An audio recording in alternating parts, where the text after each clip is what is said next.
Want to get paid instantly? Processing credit card payments directly through QuickBooks Invoices speeds up your cash flow dramatically. Welcome back to Guide with Samuel. First, connect a payment gateway like QuickBooks Payments or Stripe under Settings Payments.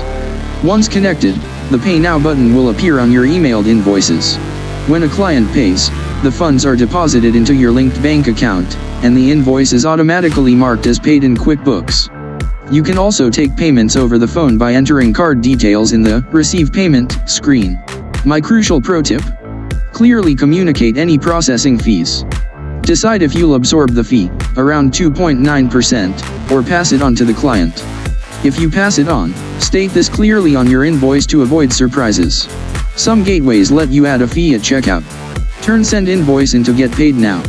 Do your clients prefer to pay by credit card, bank transfer, or check? For more guides on improving cash flow, hit subscribe. Thanks for watching.